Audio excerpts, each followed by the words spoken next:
Ferreira Carrasco. Allez, vas-y, pourquoi pas. Vas-y, pourquoi pas. J'ai un scoop pour vous. Penalty sur Ronny Lopez à la 151e. J'ai demandé pourquoi on n'est pas revenu sur la VAR, mais la VAR ne fonctionnait pas.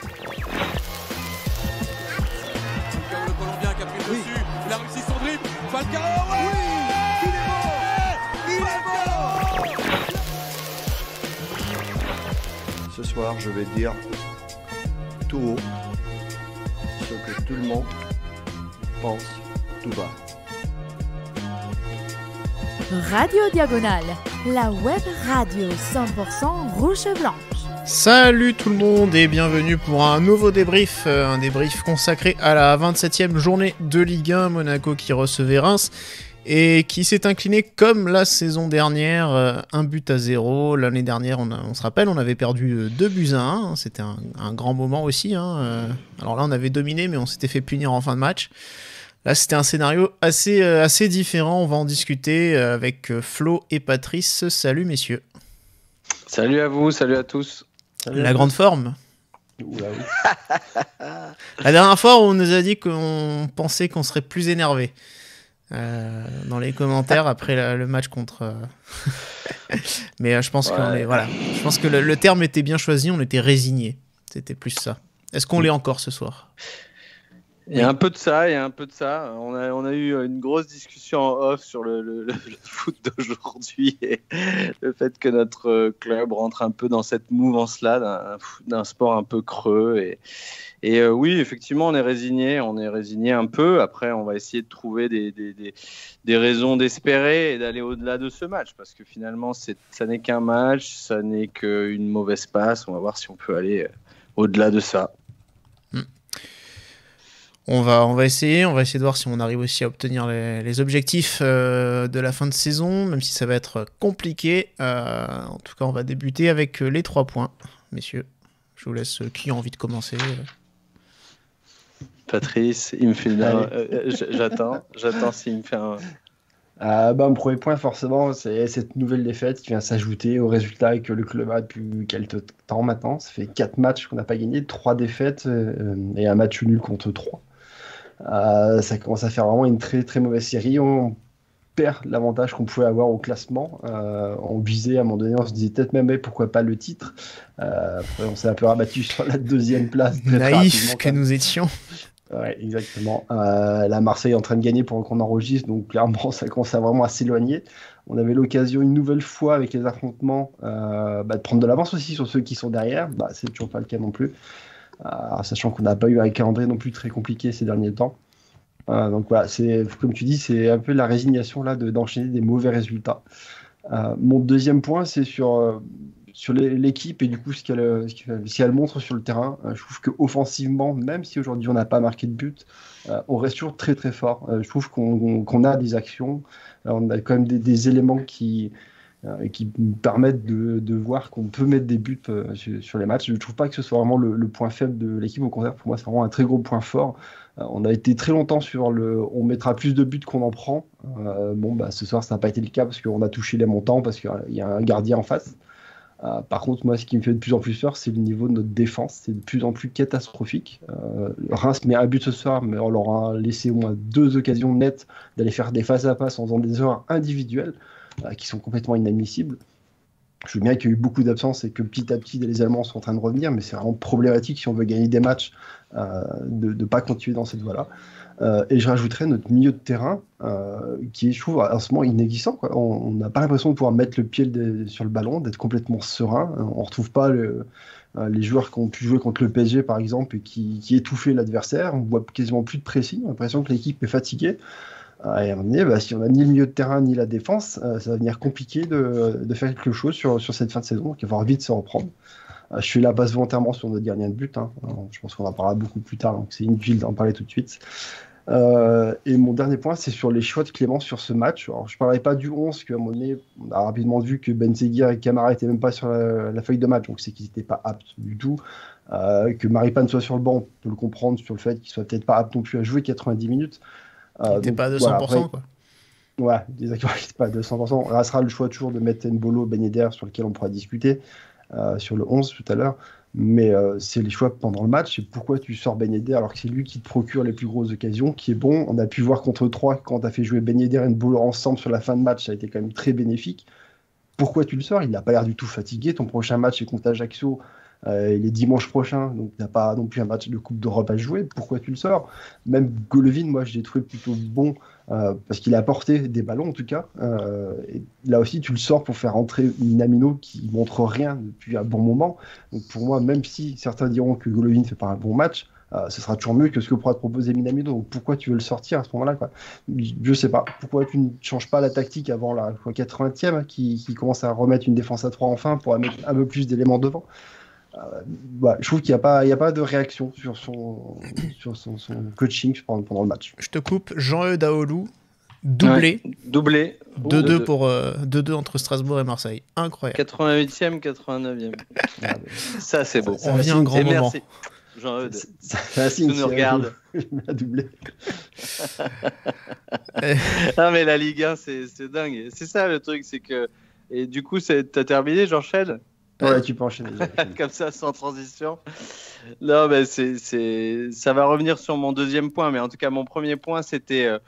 moi, je me suis plutôt, je le disais aux gars, je me suis pas mal endormi sur ce match, je me suis pas mal... Pourtant, il y avait des occasions, il y a des trucs, mais c'est le jeu de Reims que moi, j'ai beaucoup vu cette année, qui est une équipe, et je tiens à l'évoquer, qui est vraiment bien construite, avec des rôles bien définis, avec un effectif très complémentaire, avec des bons joueurs, sans être des grands joueurs.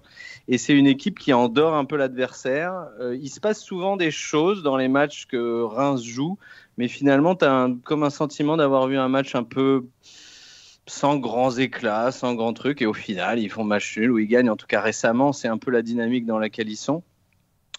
Mon deuxième point, donc, c'est mauvaise opération et mauvaise dynamique. Bon, mauvaise opération, évidemment. Donc là, même si on le voit, donc Marseille se fait rejoindre. Du coup, on est à 4 points de Marseille, on est à 3 points de Lens. On va dire que sur un point de vue comptable, c'est moindrement encore envisageable, 2 ou 3, mais sur la dynamique, ça semble pas très favorable. À ça, je vais mettre le côté positif, surtout par rapport à Lens, qui est notre calendrier. On a Ajaccio, Strasbourg, Nantes, Lorient avant d'aller à Lens. Donc foncièrement, si on fait des bons résultats, alors que Lens, eux, vont jouer dans le même temps, vont jouer contre Rennes et le PSG. Donc si on fait des bons résultats sur ces matchs-là et si on arrive à choper quelque chose à Lens, que ce soit un match nul ou une victoire, ça peut encore nous laisser des espoirs pour cette 3e place qu'on déteste, moi que je détestais depuis toujours et qu'on déteste évidemment de plus en plus chaque année. Mais disons qu'il y a encore des perspectives quand même d'un point de vue comptable. Et mon 3e point, c'est le truc le plus merveilleux du week-end en termes sportifs, c'est ce match de rugby d'hier. On a beau être ici à parler de l'AS Monaco, il n'y a aucune manière de ne pas mentionner ce match complètement d'anthologie, complètement historique contre des Anglais qui ne sont plus les mêmes Anglais, que c'est pas la meilleure équipe, mais un pied fou de je sais pas, ceux qui ont regardé ça, mentionnez-le en commentaire, mettez des petits cœurs avec des petits ballons de rugby. Non, mais ne le faites pas. Oui, en tout cas, les deux messieurs qui sont avec moi n'ont peut-être rien à taper, mais quel pied et quel match merveilleux. Quant à moi, 3 points. Le premier point, c'est que 3 points, en général, c'est pas toujours. C'est vraiment le minimum dont on doit se contenter. Donc autant dire que quand il y en a 0, c'est encore pire. Mais voilà, moi je m'ennuie profondément quand je vois cette équipe jouer. Je ne vibre pas, je ne m'amuse pas. Même quand ça gagne, je n'aime pas le jeu que l'on pratique. Je trouve que les idées sont trop rudimentaires, limitées. Ça, voilà, je ne me régale pas, donc c'est comme ça. Je suis aujourd'hui un petit peu blasé, je vais pas vous mentir. Donc c'est compliqué. Franchement, si on finit 2e, tant mieux, mais en réalité, je m'en tape. Voilà.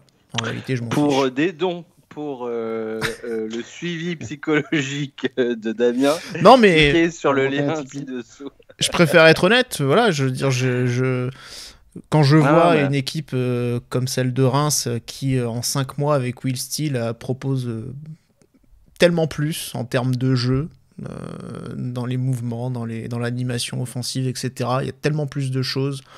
C'est beaucoup plus élaboré à mon sens quand on voit la première période. Voilà. Nous, on réussit une fois de temps en temps, un match sur 10, à faire un truc sympa, un truc bien, un match bien. Mais Marseille, c'était chouette, ouais, voilà, la première mi-temps de Marseille, c'était cool, mais voilà, c'est trop rare et vraiment, je m'éclate pas quand je regarde un match de Monaco aujourd'hui, donc c'est un peu dommage. C'est comme ça, c'est une mauvaise période, espérons qu'elle passe. Le deuxième point, du coup, c'est le choix de mettre Akliouche titulaire. Dernière titularisation, c'était le 7 janvier contre Rodez. Depuis, il n'a pas joué une seule minute. Et là, d'un seul coup, badaboum, titulaire.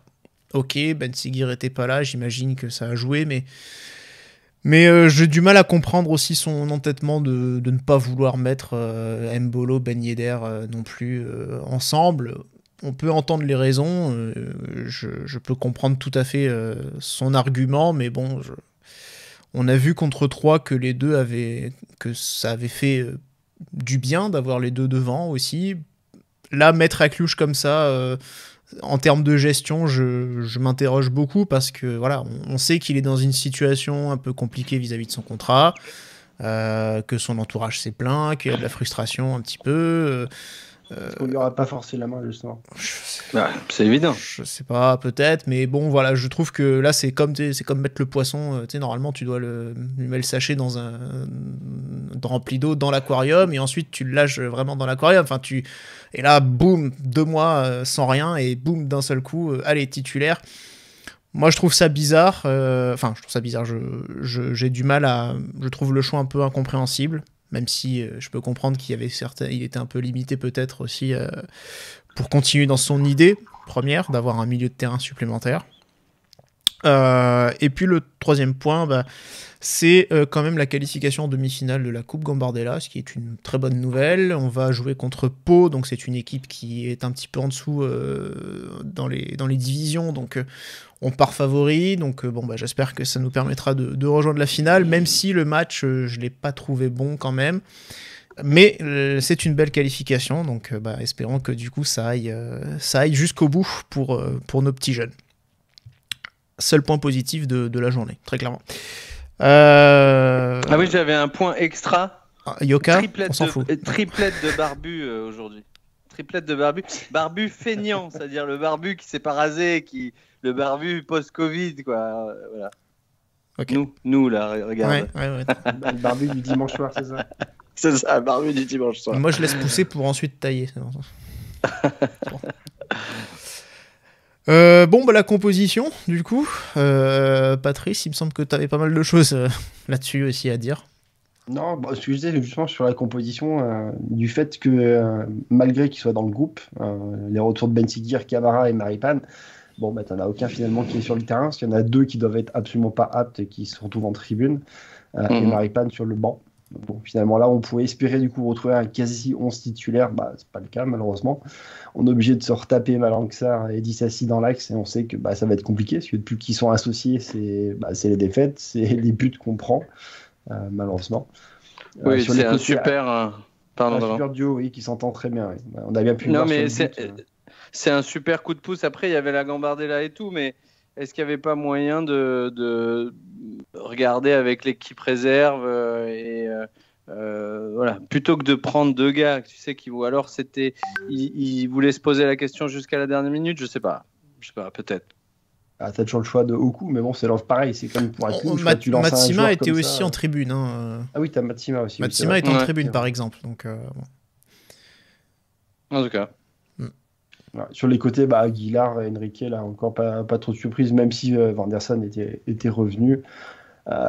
Diatta, toujours là, mais bon, du côté, qu'est-ce qu'on peut mettre à sa place à part Akliouche? Ça aurait pu être la possibilité de ne pas avoir Diatta, c'est là où il a joué habituellement. On rappelle que Gelson n'était pas était pas non plus dans le groupe, hein. Il avait une petite gêne aux adducteurs. C'est pour ça que je n'ai pas ajouté le cas Diatta à mon deuxième point sur Akliouche, parce qu'effectivement il y avait une limite, le fait que Diatta est toujours sempiternellement titulaire alors qu'il n'a absolument pas le niveau pour l'être depuis qu'il est à Monaco. Ça c'est factuel, hein, de toute façon, et je me demande si sa prestation du jour n'est pas finalement la pire sous le maillot monégasque. Je pense qu'il a fait des matchs pires que ça quand même. Oh, t'es sûr? Parce que le 35% de passes réussies, quand même, il est costaud. Là, faut aller le chercher celui-là. Là, franchement, il a eu une belle période. Attention. Il a eu une assez bonne période cette année. Il faut pas tout lui enlever. Hein. Je ne la vois pas. Il a eu une période de 5-6 matchs où il est assez efficace, où il participe au but, aux actions. Bon, moi, je trouve qu'il a eu une... Oui. Pas suffisant. Mais en tout cas, très clairement. C'est toujours qui y a derrière et c'est toujours la même histoire, quoi. Donc bon, au final, c'est toujours le sempiternel souci d'avoir un effectif qui est pas complémentaire, avec des rôles mal définis et des trous, hein, dans notre secteur de milieu droit, si on joue dans ce système-là, dans notre secteur de défense centrale, et le manque de profondeur de banc qui nous coûte suite à... Moi, je nous vois probablement aller mieux dans les prochaines semaines, parce qu'on allait moins bien, parce qu'il y a eu la Coupe d'Europe, et que dès que ça enchaîne les matchs, encore une fois, on a du mal. Et là, on le voit, tu as des mecs qui sont sur une jambe et demie, et qu'on met quand même sur la feuille en se disant on sait jamais, parce que tu n'as personne d'autre derrière. Bon, en tout cas, l'histoire se répète, quoi. Donc, effectivement, là, c'était Diatta à droite, mais... Tu l'as dit, peut-être Akliouche, mais du coup, le problème du Akliouche titulaire, alors qu'il n'a pas le joué depuis une éternité, se posait quand même. Donc, tu n'avais pas 36 non, moi, il n'y a aucune surprise de voir Diatta titulaire. Ou alors Vanderson dès le début. Mais Vanderson dès le début, j'ai l'impression que Clément, sa définition d'un remplaçant, c'est quelqu'un qui doit arriver à 100%. Parce que justement Mbolo, Ben Yedder, il veut pas le faire. Mettre Vanderson devant Aguilar, il veut pas le faire.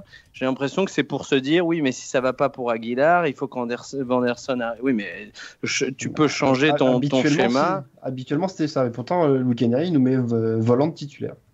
Alors que Voland, il n'a pas joué depuis le mois de novembre, il te le met comme ça titulaire direct. Oui, mais là, on aurait pu dire que Vanderson, c'était peut-être une meilleure option, foncièrement. Non, mais ça fait 6 semaines qu'il n'est pas sur le terrain, donc je pense qu'il le faire débuter. À mon avis, il devait pas avoir plus de 45 minutes dans les jambes. C'est possible. Mais c'est vrai que, par exemple, pourquoi...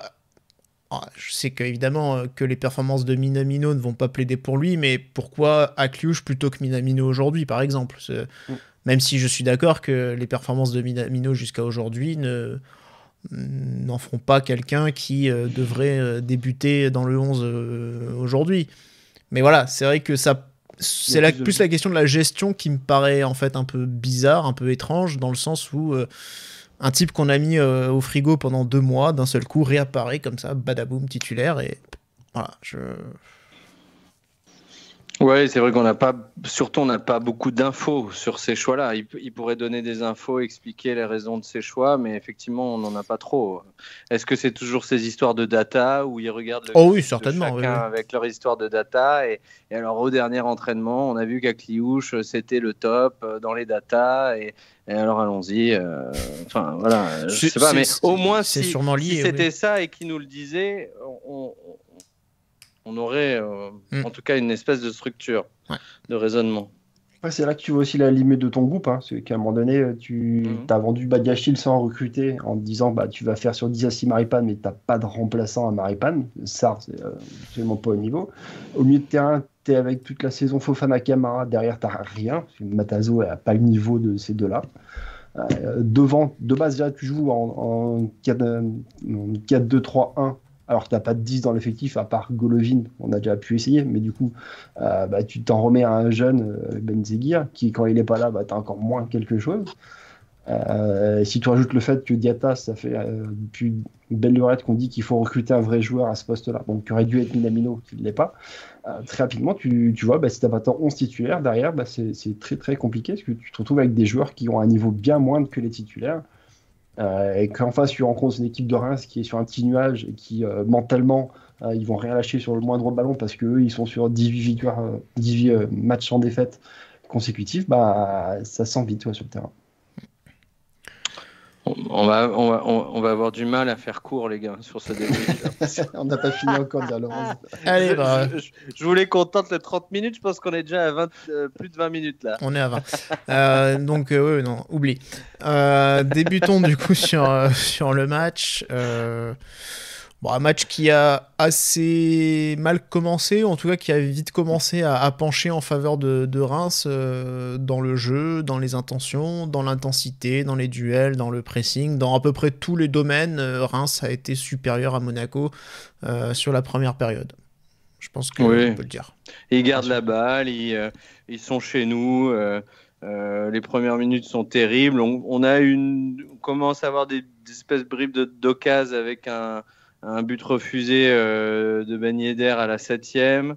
On a un autre Ben Yedder tout seul qui essaye de dribbler tout le monde et qui perd la balle. Et puis après, il y a son piqué où finalement, il se retrouve encore un contre un. On a des occasions un peu de contre. Et là, il frappe le poteau. Finalement, il fait un piqué devant le gardien. Donc, il fait plutôt le bon geste. Mais ça frappe le poteau. Sinon, effectivement, c'est eux qui maîtrisent le ballon. Et presque, j'ai envie de dire... sur quasiment l'ensemble du match, quoi. Ça va être dangereux parce que finalement, sur cette première mi-temps, ils ont une grosse occasion. Oui, voilà, ils sont moins dangereux, ouais. Le reste, ça frappe beaucoup, certes, mais ça frappe de loin. Et c'est pour les photos que Nubel il fait des arrêts à des moments donnés, quoi. Parce que c'est pas non plus des arrêts très, très compliqués. Oui, c'est des tentatives assez lointaines. Il n'y a pas quelque chose finalement de dangereux.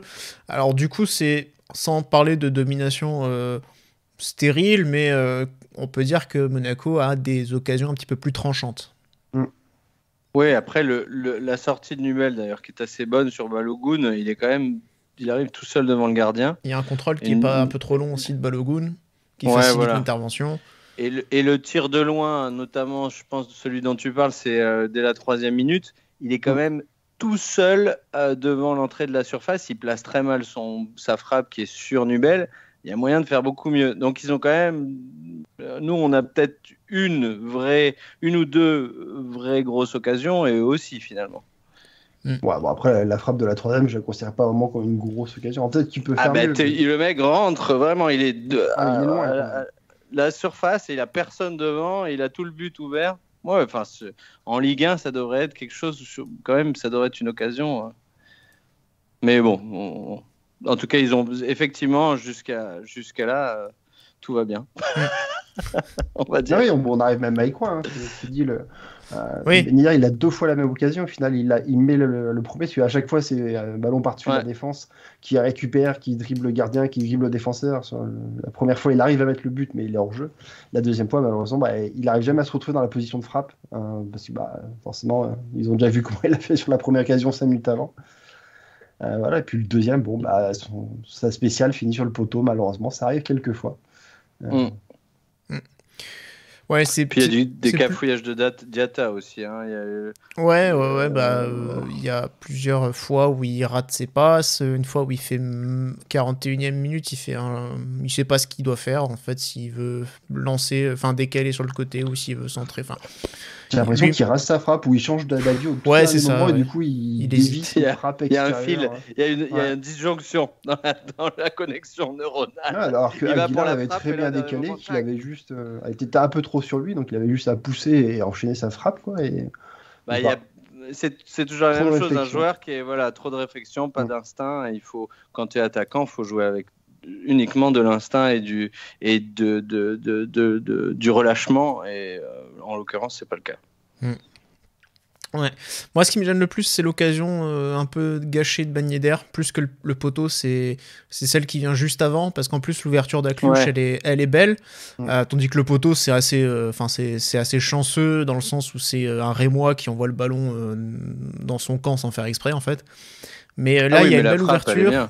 Et c'est surtout que il prend trop de temps à se décider, il veut trop éliminer, il attend trop, il tarde trop, et voilà, au final, Reims arrive à revenir, et c'est plus sur ça, parce que c'est vrai que finalement, on reparlera ensuite un petit peu plus tard de Ben Yedder, mais les occasions, il les a. Il les a, il n'est pas sevré. Donc c'est vraiment lui qui a pas vraiment répondu aux attentes, on va dire, aujourd'hui, je trouve. Je trouve qu'il est là, tu vois. C'est ça parce qu'il y a des matchs où on ne le voit pas. Parce qu'il n'est pas servi, mais il n'est pas au bon endroit aussi. Ouais. Là, quand il y a la passe entrée, il est là, il attaque, il va chercher le ballon. Quand le gardien sort trop loin, il est au bon endroit, il va mettre la tête pour essayer de... C'est ça qu'on n'en a pas parlé de cette action. Oui, il a la tête aussi. C'est en seconde période, ça. Voilà, donc il est... il fait le bon appel pour Akliouche. Il y a plusieurs moments où, du coup, en deuxième mi-temps aussi, il a d'autres occasions en deuxième mi-temps, on le trouve. C'est pour ça que j'ai trouvé plutôt bon sur le match et dangereux, surtout. C'est pour ça que je le trouve regrettable qu'après, il sait ça sortir. Mais c'est un peu comme contre 3, sauf que là, il n'a pas la même réussite et la même efficacité. Ce qui fait un peu que son match bascule pour moi entre top ou flop. Il y a juste milieu quand même. Ouais, ou pas. Ouais. T'es pas un top ou un flop, quoi. Mais non, mais tu vois, c'est pour moi, par exemple, typiquement, son match contre 3, c'était un flop. Sauf qu'il a marqué après. Et c'est 2 buts qui ont changé tout. Mais s'il était resté à 0 et que tu perds en plus et que tu as tous ces ratés-là, bah, ça bascule en flop, pour le coup. Et là, c'est vrai que... On avait ces discussions sur Voland, là. Voland, c'était généralement, il avait un but ou une passive dans son match et tout le reste du match était catastrophique et du coup ça sauvait ses matchs. Bon, on a souvent dit ça sur Voland. Ouais. Mais c'est vrai que pour un attaquant, c'est souvent ça quand même. Parce que c'est ce qu'on leur demande. Ouais. Bon, du coup, deuxième mi-temps, messieurs. Bah, deuxième mi-temps, alors c'est mieux. On va jouer 5 minutes. Bah, Vanderson time. Hein. Vanderson time, donc le changement tant attendu. Avec Vanderson qui remplace Diatta, donc qui a été en dessous de tout sur ce match-là, qui le remplace donc au poste d'ailier qui plus est, donc on se retrouve avec un côté Aguilar Vanderson qui, je pense, qui ressemble aujourd'hui à la meilleure solution possible sur ce côté droit. On l'a évoqué souvent. Ça souvent, et je crois que beaucoup de gens effectivement aimeraient voir ça plus régulièrement. Donc, après, on en reparlera dans ses prestats indiv, mais bon, il fait ses 5 premières minutes très bien, il fait 1 ou 2 minutes pas mal sur la fin, et le reste du temps... Mais effectivement, il y a une bonne passe de Matarazzo, c'est à mentionner, parce que Matarazzo qui fait des passes vers l'avant, on va dire des passes qui font la diff et qui cassent des défenses... c'est rare quand même qu'on le voit récemment. Donc là, il y a une super passe de Matarazzo et un espèce de mini-centre en fait au-dessus de la défense, une passe lobée on va dire, et Vanderson qui se rate complètement sur sa volée mais qui est quand même au bon endroit, qui fait la bonne course, et puis après dans la foulée il tire au deuxième poteau à peu près au même endroit et il croise sa frappe qui frappe le poteau, et il a même juste après, donc 48, 49, 50e, il se décale sur la droite et il fait un centre pour la tête des croisés de Ben Yedder et qui passe à côté. Donc on a en l'espace de quelques minutes plein d'occasions, et ça fait suite à la 151e au but Rémois qui nous refroidit comme il faut. Ouais, Patrice, le but bien lancé dans la profondeur. Alors on a un Disasi qui semble perdu sur l'appel de Balogun. Le cas classique de l'attaquant qui se met entre deux défenseurs centrales et qui part en plein milieu, et du coup les deux se regardent un peu, savoir lequel va le prendre, quoi. Donc c'est vrai que Disasi prend vite le relais après, l'emmène, le pousse quand même sur l'angle le plus fermé possible de Nobel. Balogun du coup est obligé de frapper assez loin des cages, comme noté, dans un angle fermé. Normalement, pas de raison que ça fasse but pour moi. Nubel fait l'arrêt, mais pas assez, quoi, parce qu'il a encore la main faible comme d'habitude, et du coup ça passe et ça finit dans les cages, alors que il n'y a rien pour que ça rassure. Il a vraiment été déporté et emmené vraiment pour l'empêcher d'avoir un angle grand ouvert et de faire un face-à-face contre le gardien. Disasi tacle en plus pour l'empêcher de tirer sur le deuxième poteau. Enfin, moi, je mettrais quand même des petits bémols sur t'as l'air de défendre Disasi. Ah non, les deux sont en retard. Les deux ont un temps de réaction beaucoup trop long, c'est sûr. Mais pour moi, le joueur, il est clairement sur Disasi. C'est clairement à Disasi de partir et pas à Sarr. Il ne part pas. Il a un souci au démarrage et après à la course. T'as raison qu'il reste là, mais il est quand même derrière. Donc pour moi, le but, il est quand même 50-50 Dissassi Nubel. Après Nubel. Ah oui, bien sûr. Pour moi, la défense est dans le tort aussi, hein, bien sûr. D'accord. Non, je donne pas tout sur Nubel. C'est juste que. Voilà, quoi. Je veux bien t'aimerais qu'il fasse ce genre d'arrêt, quoi. Bah, surtout quand la frappe elle est sur toi et que tu as la main dessus, quoi, sur le ballon, quoi. T'es gardien, c'est ton but quand même d'avoir la main ferme et de l'arrêter, ce ballon-là. Souvent, on le critique parce que tu as des ballons qui vont lui passer dessous, qui sont pas très loin de lui, que tu as l'impression qu'il peut l'arrêter, mais bon, c'est des réflexes à avoir qui sont très compliqués. Là, non, elle est vraiment sur lui et sur sa main, quoi. Réaction de Clement qui sort un attaquant pour un attaquant et un attaquant pour un espèce de latéral gauche à moitié, quoi. Donc Mbolo qui rentre pour Ben Yedder, on les verra. On joue avec 4 latéraux. Encore une fois, on perd 0-1. Et Jacobs qui rentre donc pour Akliouche. Tout cela est merveilleux. On peut même aller, il y a tellement rien qui se passe dans les prochaines minutes, on peut même dire à la 76e, Golovin qui sort pour Minamino, comme tu l'as dit tout à l'heure. Il fait une belle frappe, Golovin qui est... Oui, tu tires un peu, il tire sur le gardien, quoi. Mais effectivement, il y a une mauvaise passe. Il y a une mauvaise passe dans l'axe. Ils l'ont encore dit qu'il avait fait son arrêt du chat. Non, mais le pire, c'est que les quelques occasions qu'on a sur ce match, il y en a quand même. On doit avoir 3-4 occasions, il y en a 2 qui nous donnent. Donc, c'est vraiment des passes de Reims complètement foirées. Là, une passe dans l'axe, et donc, effectivement, qui va sur Golo. Mais qui, moi, je trouve que le tir, il n'est pas sensationnel. Ouais, mais il la met justement. Si tu as le temps que tu veux la placer, faut la mettre un peu plus sur le côté que juste à. Je pense pas qu'il peut la mettre à gauche, parce que sur la ralenti, moi, j'ai l'impression qu'elle est limite dehors même. Je sais pas si elle arrive à tourner assez pour revenir à l'intérieur du poteau. En tout cas, elle est très faible. Elle est relativement placée, elle est très faible. C'est ça qui laisse le temps du coup à Diouf de revenir dessus. Ouais. Mais en tout cas, oui, c'est son dernier fait d'armes avant de sortir pour le grand Minamino. Ouais. C'est ça. Qui m'aura fait rêver les 5 premières minutes où il est rentré, où il perd tous les ballons qui touchent. Quand je le vois jouer, j'ai l'impression que c'est moi qui joue à sa place, avec mon niveau. Qui ferait les mêmes choses, quoi, qui ferait des mauvais contrôles. Je pense que si on te mettait sur le terrain, on verrait la différence quand même. Ça serait beaucoup plus drôle. C'est l'impression qu'il me donne d'être complètement décalé, d'avoir 3-4 niveaux de défense avec les autres, que quand il rate des contrôles ou quand il se fait manger par ses adversaires, il essaye de les dribbler, le mec il met le pied, il prend le ballon.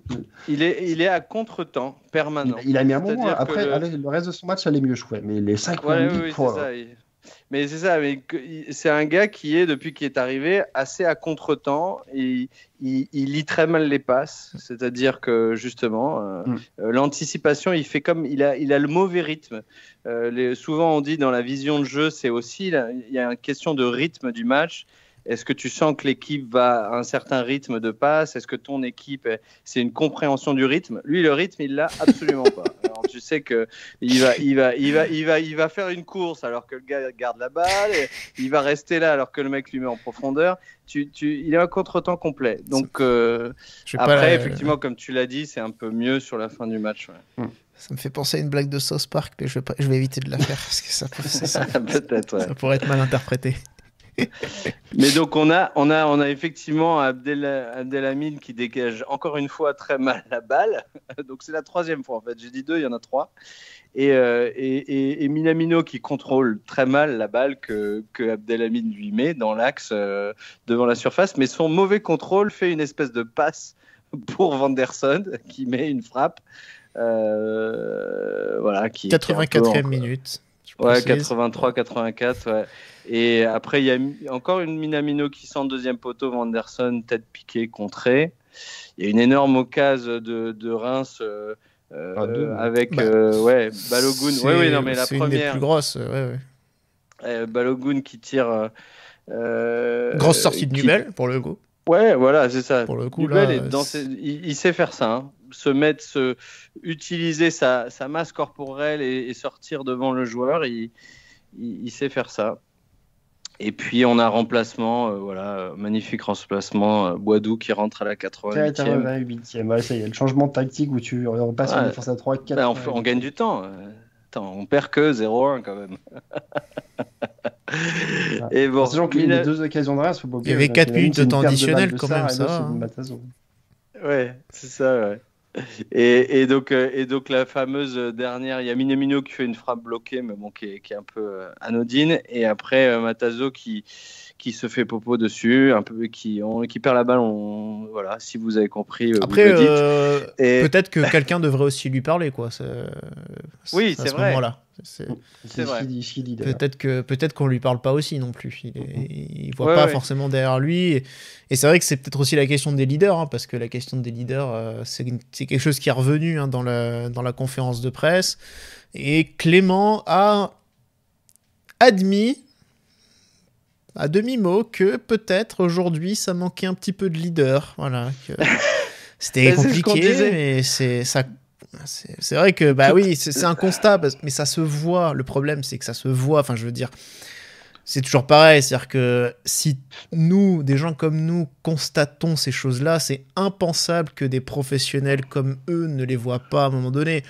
Après, qu'il y ait un discours à un moment donné, il y a un discours qui est effectivement à destination de la presse, des médias, qui est davantage un discours de communication, et on sait évident que ce ne sera pas le même discours qui sera tenu devant les vestiaires, devant le groupe.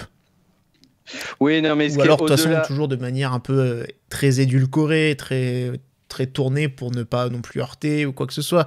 Mais je veux dire, nous, ça fait quand même 3 ans qu'on voit avec une base de groupe, parce que la base de ce groupe, c'est quand même globalement la même depuis 3 ans. On le voit, je veux dire qu'il y a des choses où on se rend compte que mentalement, il y a des manques, qu'il y a des joueurs qui ne s'imposent pas vraiment véritablement comme des leaders. Alors, il y a des Maripane qui se sont un peu plus révélés, des Disasi aussi qui se sont un petit peu révélés, même si aujourd'hui Disasi a failli à ce niveau-là. Mais par exemple, un Ben Yedder, ça reste un leader très discret. Tu en parlais tout à l'heure quand on était en off. Donc c'est vrai que c'est des choses qu'on le voit, les attitudes, elles mentent pas, on les remarque en fait. Non mais Damien, tout ça on l'a déjà dit, j'essaie de venir à ta rescousse parce qu'on l'a déjà dit 250 fois. Je n'ai pas besoin, mais ça allait très bien. Oui, ça allait très bien, ok. Non, parce que j'ai l'impression qu'on a dit ça tellement de fois, mais c'est justement ce qu'on peut rajouter par rapport à ce qu'on a dit tout à l'heure en off, c'est que voilà, on a en plus des gars qui ne jouent pas pour l'équipe, pour le club, où il n'y a pas une vraie... voilà, on se bat pour soi-même et le seul type qui aime quand même relativement le club, en tout cas il semblerait, c'est notre pseudo-capitaine qui est un peu là par défaut, mais c'est quand même quelqu'un et il faut voilà, on va peut-être se faire oustiller, je ne sais même pas si c'est un verbe, mais vilipender, oui, houspiller, merci, sur les commentaires, mais qui est un gars qui a Ben Yedder, c'est pas un gars de communication, ça n'est pas un leader, on pourrait dire un leader dans le jeu pour essayer de faire croire que... Technique, machin. Oui, mais non, à un moment donné, il faut... Voilà, c'est pas quelqu'un qui sait exprimer certaines choses, qui sait communiquer un certain allant à un groupe, et c'est quand même notre seul gars qui est celui qui joue un peu pour le club, un peu pour lui, mais un peu pour le club. Tous les autres, voilà, tu dis Disasi, on en a parlé, c'est un leader physique, mais encore une fois, dans la com, non. Et voilà, on n'en a pas. Donc ça, on le sait, il n'y a rien. Next. Franchement, on découvre rien, quoi. Non, c'est sûr. Même si, après, pour être moins sévère que toi, je trouve qu'il y a quand même des personnalités qui se révèlent un peu plus, pour le coup, à l'image d'un Disasi. Mais bon. Ouais. Je pense que Disasi ne ferait plus de bien en tant que capitaine que Ben Yedder. Je pense qu'il pousserait plus de gueulant, peut-être qu'il est... C'est vrai que la question aujourd'hui peut se poser, oui. Après, en ayant été à la Coupe du Monde, dans les coupes de l'équipe de France, jusqu'en finale, peut-être un peu plus de légitimité que le petit Jeunot qui arrivait à Monaco il y a 2 saisons. Quoi. Ouais, je suis d'accord. Maintenant, le problème, c'est comment faire accepter à Ben Yedder déjà qu'il est remplaçant une fois sur 2.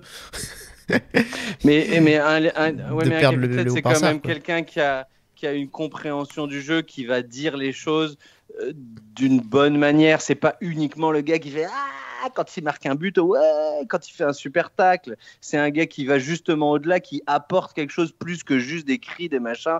C'est très bien d'être moindrement motivé. Ok, super, tu gagnes des centaines de milliers par mois et tu arrives à être moindrement motivé. Bravo à toi. Non, c'est quelqu'un qui a un peu plus de jugeote, qui comprend le jeu, qui va aller dire aux gars ce qu'il faut qu'ils fassent, qui va regrouper les mecs et qui va leur donner les bons mots, qui va mettre le bon ton à la mi-temps, machin. Plein de un gars scénarios. comme Dissassi, il saura jamais. Oui, faire mais il ça. y a plein de scénarios de match où il y a plein de scénarios de match où justement, de ce que tu dis, dans ce cas-là, Ben Yedder, il a pas vraiment fait le taf à ce niveau-là en tant que capitaine. Voilà. Mais non plus, mais on en est conscience. À un moment donné, c'est peut-être justement qu'il y a eu besoin d'un peu plus de, soyons sérieux, un peu plus de bollocks et là, c'est plus avec un Dissassi, c'est plus vers un Dissassi ou un Maripane qu'il faut se tourner, quoi. Après Maripane, il y a peut-être l'obstacle aussi de la langue, c'est encore autre chose. Comme disait Patrice tout à l'heure, qu'ils aillent dans les tribunes, trouver un gars qui est moindrement de la gouaille, un brin d'intelligence et de QI foot, qui le mette capitaine et qui le foute sur la touche. Parce que franchement, dans notre effectif, il n'y en a pas. T'as dit Maripane, moindrement, ok, peut-être, mais non, le mec est trop pas bon, et puis on sent pas non plus un charisme, un truc incroyable. Quoi ?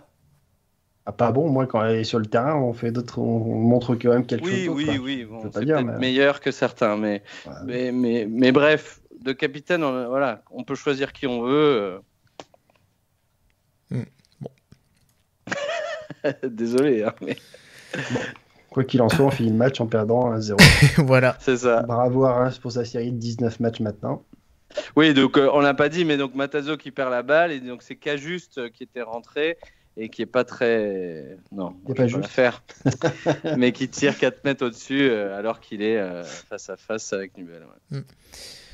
Ouais, du coup, il y a petit truc sur lequel aussi je voulais revenir. Il y a une petite poussette à un moment donné aussi. Oui. Je sais j'ai eu pas mal de situations qui ont un peu fait réagir. Un hors-jeu signalé de Ben Yedder justement après avoir marqué. C'est vrai qu'on n'a pas revu la VAR, on n'a pas vu les lignes et tout pour voir vraiment. Apparemment, ils veulent plus qu'on les montre. Ils veulent plus qu'on les montre parce que ils veulent pas que ça montre entre le bras et la jambe, ça a l'air de jouer à pas grand chose, quoi. Mais bon, ils veulent pas que ça montre des images contradictoires avec la VAR. D'accord. Mais je trouve qu'en tout cas avec Golovin, c'est beaucoup plus flagrant. Pour moi, il est devant, le défenseur est derrière lui. Il n'y a pas épaule contre épaule. Hein. Ne serait-ce que moi, le tweet que je fais, on voit bien le défenseur qui met la main sur l'épaule de Golovin. Oui, il y a poussette dans le dos. Pour moi, et avec le genou, il pousse sur la cuisse. Ça aurait sans doute mérité. On ne sait pas où ça se situe vraiment. Au moins d'être vu. C'est carton rouge, quoi. Dernier défenseur. Peut-être pas quand même. C'est quoi, c'est début de deuxième, ça, non, il me semble. J'ai oublié le moment, là. Non, on perd premier quart. 60e. Je pense que c'est avant la 60e. Voilà, 60e. Ça, voilà. Ouais. Et ça aurait peut-être mérité d'être revu, j'allais dire mérité d'être revu. Peut-être que eux l'ont revu en fait en vitesse. Ils se sont dit ça suffit, c'est bon pour eux. Enfin, je sais pas. Sauf si c'est pas dans la surface.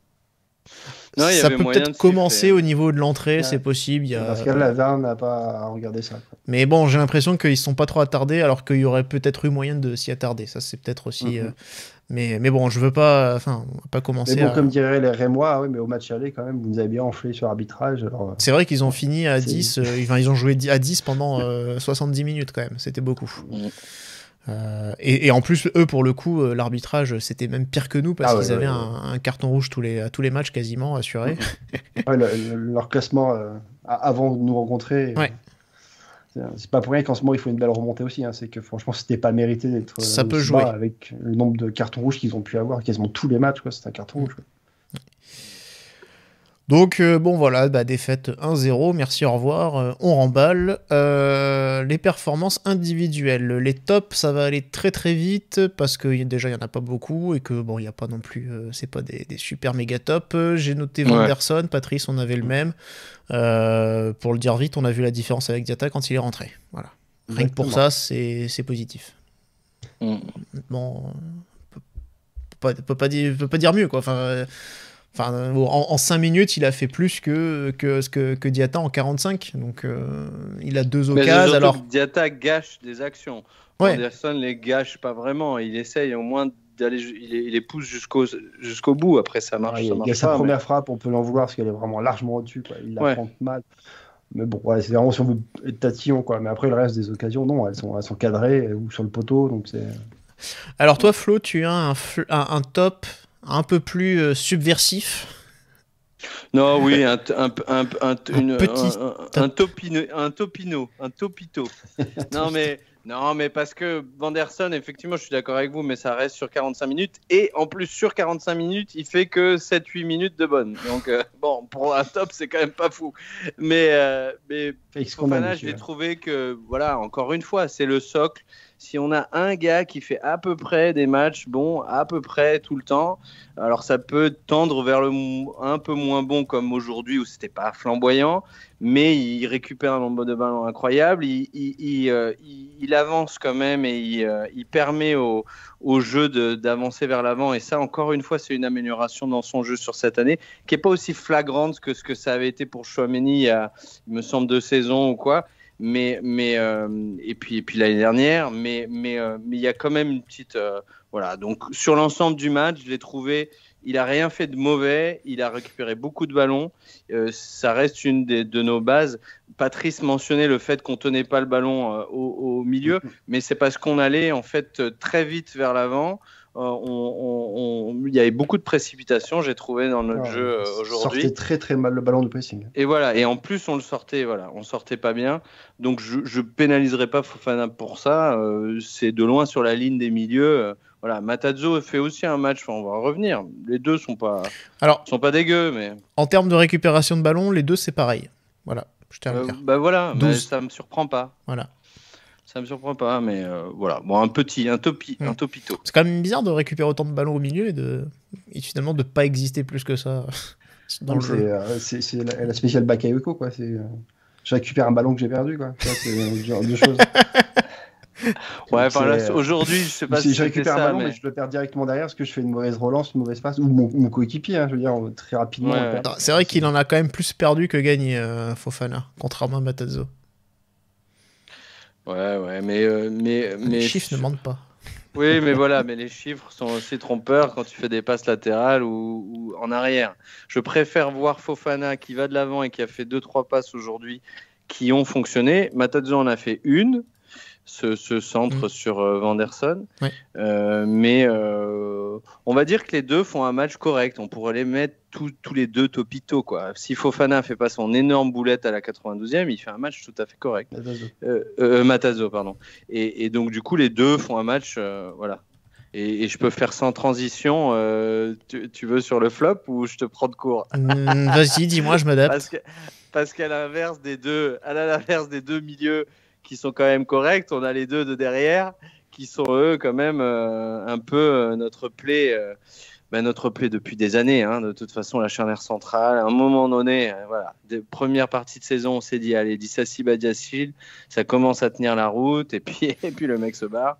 Voilà, on a un souci, comme on le dit, comme on l'a répété des milliers de fois, le recrutement en défense centrale, le recrutement derrière les deux milieux centraux, l'ailier droit, ce qu'a dit Patrice tout à l'heure, l'effectif qui n'est pas suffisant, comme je le dis depuis le début de la saison. Voilà, donc là on a une charnière centrale qui est plus là parce que notre amant Disasi est vraiment est dans le bas de la courbe de forme.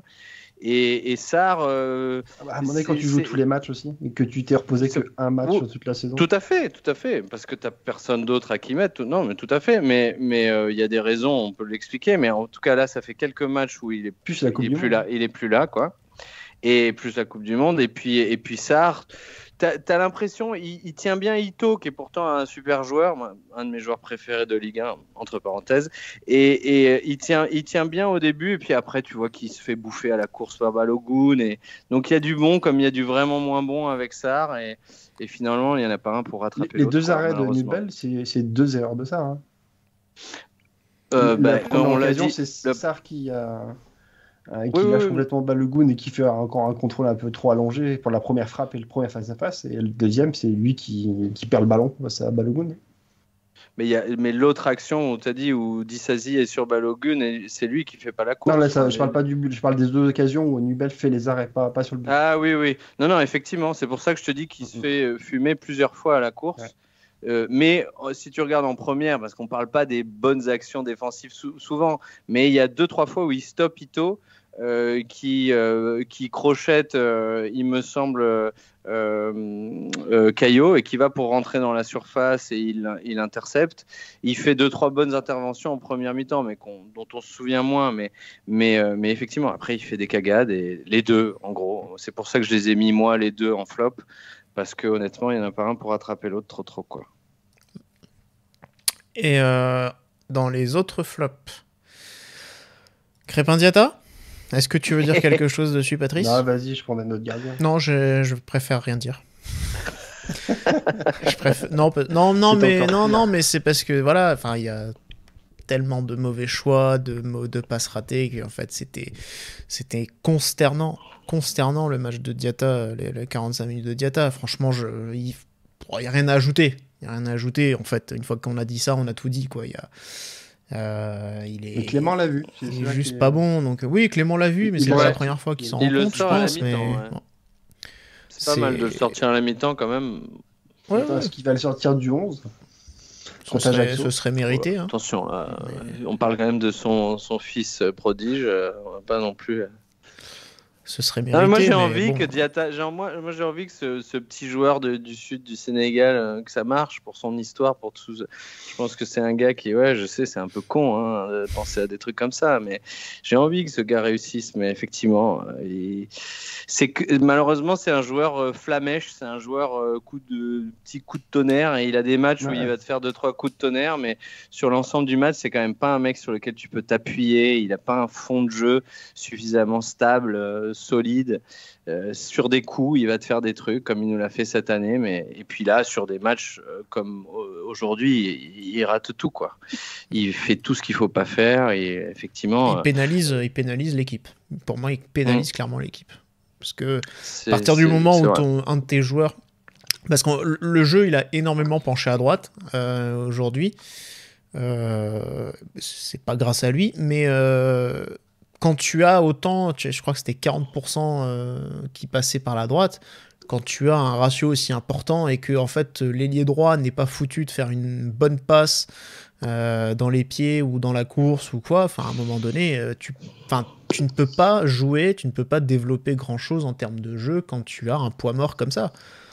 Aujourd'hui, c'était clairement un poids mort dans l'équipe, parce que voilà, il n'a absolument rien fait pour aider à la construction, voilà, pour essayer d'éliminer, j'en parle pas parce que ça c'est pas vraiment son point fort visiblement.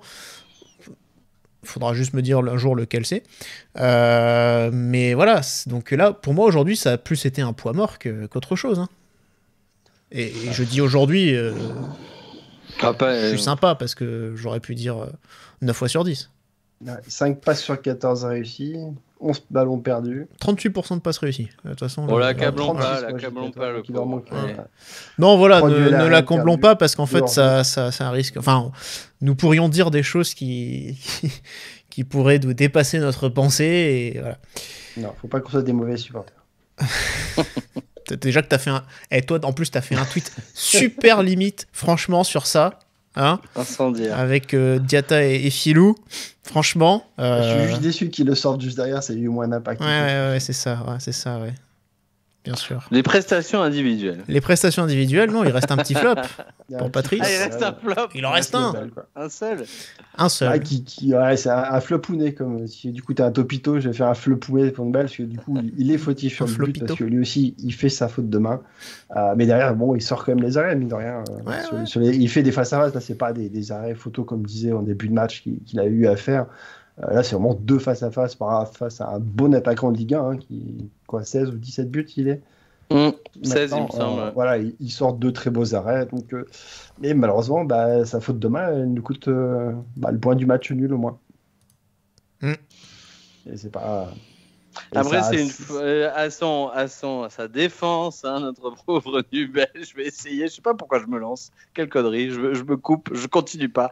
Mais disons que tu dis une faute de main, c'est comme un peu pour ceux qui l'auraient pas vu l'action ou aller la voir, c'est quand même il fait l'arrêt, il met la main et la main n'est effectivement, comme tu l'as dit tout à l'heure, pas assez ferme pour le truc. Une faute, c'est pas une faute de main dans le sens le ballon lui vient dessus et puis là ça lui passe entre les jambes et etc. Mais bon, en tout cas pour l'ensemble de son œuvre, je pense qu'on est tous d'accord. Oui, c'est dommage. C'est dommage. Ouais, c'est dommage. Allez, les prestations classiques, ceux qui ne sont ni dans les tops, ni dans les tops, ni dans les topinés, ni dans les flopinés. Ruben Aguilar. Bon, un match correct, quoi. Il a beaucoup de matchs avec Diatta au début, mais c'est principalement lui qui fait les bons choix dans les actions et Diatta qui fait les mauvais. Parce que sur le décalage où tu dis qu'il sait plus que, il fait ce qu'il faut. Aguilar, il crée le décalage, il centre pour Diatta qui doit tirer instantané. Et puis là, Diatta qui foire, mais il y a plus. Voilà, Aguilar, on va dire c'est le Fofana un peu en dessous, quoi. C'est-à-dire c'est un gars qui a toujours quand même un niveau relativement correct. Ça fait bien longtemps qu'on l'a plus vu être mauvais en fait. Donc c'est plutôt une bonne chose. On a quand même un arrière droit qui, sans être éclatant, fait le taf et là a apporté quelques trucs offensivement. Bon, sur un match où on est globalement pas très bon, donc voilà. À noter du coup que c'est plus notre totem. Il a perdu un match en tant que titulaire alors qu'il depuis décembre 2022. C'est vrai qu'il y avait cette. Oui, il y avait ça. Il y avait ça qui. Il a fait une bonne série de 23 matchs, je crois qu'on en était. Je sais pas. Ouais, ça me dit de quoi, mais j'ai vu ça passer. Mais... Et comme le dit si bien Rome aussi, malheureusement, la série de un match avec un but inscrit au moins par Monaco s'arrête là, malheureusement. C'est terrible. Toutes les bonnes choses ont une fin. Tu veux qu'on enchaîne sur, Oui, on va enchaîner avec Caio Henrique sur le côté gauche, qui a eu beaucoup de mal avec Ito. Ouais, qui est un bon joueur, Ito, mais il se fait contourner à un moment donné en première période, c'est violent. C'est toujours les mêmes problèmes. Hein. On sait que défensivement, c'est pas son point fort et que du coup, ça combine très bien avec Golovin, parce que maintenant, ça fait un bon moment qu'ils jouent ensemble. Et du coup, sauf que depuis quelques matchs, pas vraiment en fait. Je trouve que la combinaison est toujours aussi bonne, mais après, je trouve qu'il monte beaucoup moins. Caio. Là, c'était plus compliqué, hein, vu que. Sur ce match, les combinaisons Caio-Golo. 50, hein. Il a là, ses positions moyennes, il est derrière le rond central, derrière la ligne médiane. C'est derrière la ligne médiane, c'est assez frappant. C'est pas du tout que d'habitude. Ah oui, je pense qu'il a été contraint sur ce match, parce que avec les montées de Fouquet et Ito à gérer, je pense qu'il a eu beaucoup de mal défensivement, ça a été compliqué, et comme offensivement il y avait rien sur ce match pour rattraper le reste. C'est un match très très moyen de la part de Caio Henrique. D'accord. T'es pas d'accord comme ça. Il est pas d'accord. Hein? Non, j'ai dit je suis d'accord. Ah ok. On a juste entendu le d'accord. Dans le ton, on pensait que t'étais pas d'accord. Non, je suis d'accord, c'est un match moyen, quoi. Défensivement, il a du mal et offensivement, il passe pas la milieu de terrain. Après, je trouve que moins de leur côté, quand il faut ressortir le ballon avec Golovin et Henrique, ça ressort beaucoup plus facilement. Là où c'était absolument pas le cas de l'autre côté, quoi. Comme on l'a dit, c'était une perte de balle à chaque fois quasiment. Et c'était pas la faute d'Aguilar. Est-ce que vous voulez repasser un coup sur Matarazzo ou pas? Non, ça va. Okay. On enchaîne avec Golovin alors, qui était juste devant Caio Henrique. T'as pas l'air de trop vouloir y aller, mais... Je vais y aller, parce que moi j'ai dit qu'il faisait partie des joueurs que j'ai bien aimé sur ce match. Parce que je trouve que c'est l'un des rares qui tient le ballon et qui sait nous créer des occasions, faire des décalages. Après, très peu en position de pouvoir frapper, certes, mais moi, dans le jeu, je trouve que ça nous manque des joueurs en ce moment qui puissent amener le ballon et venir créer du danger. Et que le fait que Ben Sekir soit pas là actuellement, ça nous coûte très cher. On en parlera tout à l'heure d'Akiouche, j'ai quand même bien aimé son match, mais il y a quand même beaucoup de déchets dans ce qu'il a pu faire. Et du coup, là, toute la technique, elle s'est concentrée sur Golovin au final dans ce match-là. parce que c'est pas Fofana ou Matazo qui l'amène. Crépin Diatta, on en a parlé. Donc tout passe en fait sur une étincelle de Golovin qui puisse faire des ballons pour Ben Yedder, qui est le seul attaquant en plus. Donc, voilà. Flo, comme tu avais l'air de vouloir partir, est-ce que tu avais Non, quelque chose à rajouter? Après, je suis d'accord que c'est pas j'ai le le Golovin souvenir qu'on de a pu voir il y a quelques quelques actions. semaines. Ouais, encore une fois, de manque manque de spontanéité. Il me semble qu'il est sur alors j'ai pas de minutes exactes, hein. Comme je vous ai dit, j'ai été endormi moi, par ce match. Mais donc j'ai pris beaucoup de notes, mais ça, j'avoue que je les ai plus en tête. Mais où il a la possibilité de frapper, puis il frappe pas. J'ai vu ça au moins. Je dirais au moins 2 belles fois pour Golovin, où il fait un décalage sur le côté alors qu'il est dans l'axe, qu'il peut foutre une frappe. Et finalement, il va en faire une qui était pas trop mal, où justement il prend beaucoup son temps, mais qui est assez molle, comme on l'a dit. Mais bon, comme tu l'as dit, ça reste notre meilleur technicien et créateur. Bon, il n'est pas dans la meilleure passe comme l'ensemble de l'équipe. À Cluj, du coup. Moi, je sais pas de l'énergie, mais pas beaucoup plus, quoi. C'est un peu ça. Ouais, pour moi, c'était assez. Pour moi, c'est une partition très largement insuffisante, quoi. Enfin, le gars court beaucoup. je trouve que c'est même dans les replis défensifs, dans le pressing, c'est moins que Ben Seguir, tout simplement. Et je suis désolé, mais aujourd'hui, malheureusement, alors. Encore une fois, il n'a pas joué depuis 2 mois. Donc, mais c'est vrai qu'un Ben Seguir, il rentre, il joue le match d'après, on voit tout de suite la différence. Et entre les deux, pour moi, il y a une énorme différence. Il y a un gap énorme entre les deux. Pas tant dans l'apport du jeu, dans l'apport de l'animation, mais aussi dans le repli, dans ce qu'il faut faire en travail défensif. Voilà, je trouve qu'il y a un joueur comme Ben Seguir qui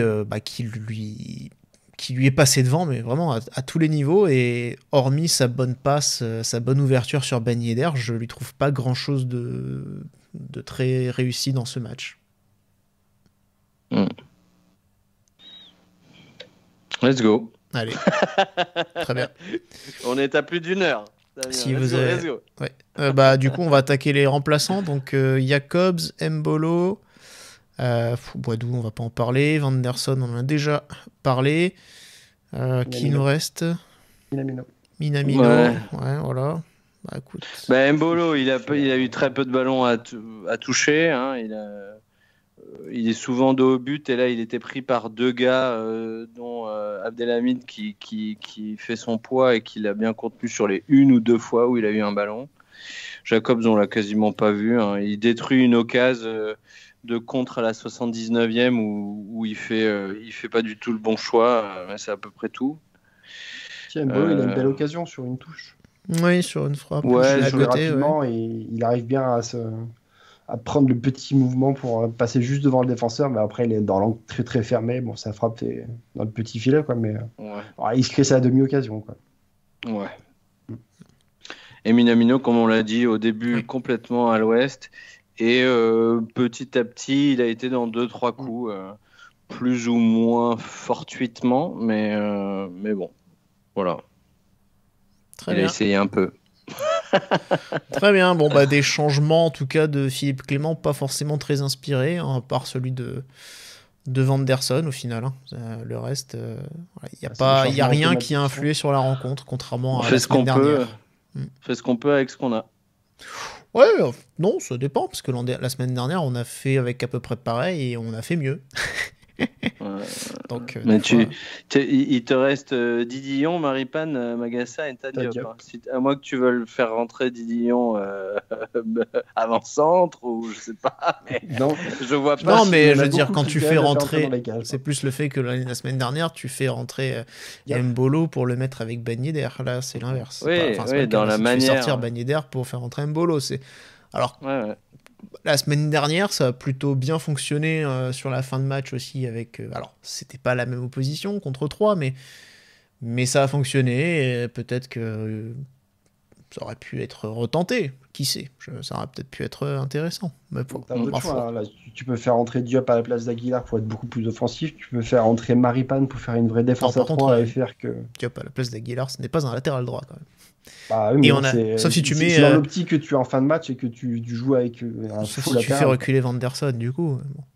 Bon. Non, c'est pas pour le faire reculer, c'est pour le faire jouer plus haut. Tu fais rentrer Maripane et tu fais une vraie défense à 3 et tu fais jouer du coup ton Aguilar ou ton Vanderson, tu laisses en piston. Oulala, mon Dieu, tes changements tactiques pendant le match, mais que dites-vous, tu fais rentrer Magassa pour tenir le milieu de terrain plutôt qu'avoir un Akilouche ou un Minomino qui servent pas à grand chose. Quoi. On n'est pas en 2023 là. L'adaptabilité dans la tactique. Mais donc, du coup, on fait du changement poste pour poste, c'est plus simple. Moi, les joueurs sont pas perdus, ils jouent toujours dans le même schéma. Oui, voilà. Comme l'adversaire, ils sont pas perdus, ils savent qu'on joue dans le même schéma. Comme chez Mémé, dans le canapé, avec la tasse de thé. On gagne pas grand chose, mais au moins c'est ce qu'on a. Mais bon, faut soutenir notre entraîneur et notre équipe. N'oubliez pas. C'est peut-être notre slogan. On vire là le risque, machin. On gagne pas grand chose, mais au moins on sait ce qu'on a. On est un peu taquin. On gagne rien, même, tu veux dire. Enfin, on gagne des matchs si tu veux, mais on gagne pas de des points. Voilà. Donc, on a gagné 1 point à 3 quand même. Mais on peut espérer que là, donc comme je disais dans mes 3 points, Ajaccio, Strasbourg. Attends, je sens bien le 1 partout à Ajaccio quand même. Hein. Ouais, Ajaccio, oui. Et Strasbourg, en vrai, je suis pas sûr. Hein. Sur le papier, il y a quand même moyen de faire quelque chose sur ces prochains matchs. Et là, encore une fois, un match qui est rude et les joueurs, ils ont qu'une chose en tête, c'est le match international. Donc ils vont pas faire d'engagement. Écoute, on verra. Il faut encore qu'il soit appelé quand même. Willzy. Mais en tout cas, on a un Marseille qui fait 2-2. Je pense que c'est le score final, oui. Confirmation du score final. Donc, on est encore à 3 points du 3e, à 5 points du 2e. L'espoir fait vivre. Oui, bon, après, il reste encore beaucoup de matchs. Hein. Oui, mais on peut être encore champion de France. Oui, 11 matchs. Non, quand même, là, il faut arrêter. Monsieur, faut arrêter maintenant. J'y croyais pas déjà il y a 3 semaines. Alors, je vais pas y commencer avec maintenant. Hein. Ouais, c'est ça. Voilà. Bah, très bien. Voilà ce qu'on pouvait dire sur ce bon match de défaite donc de Monaco face à Reims. Évidemment, nous sommes tous très très déçus. Et puis, on va donc attendre la semaine prochaine et le déplacement à Ajaccio, donc pour essayer de renouer avec la victoire et les 3 points. On y croit. Voilà, merci Flo, merci Patrice, merci à tous ceux qui donc nous ont écoutés. Et puis on se dit à bientôt. Allez, salut à tous et Dage Mounegou. Ciao ciao.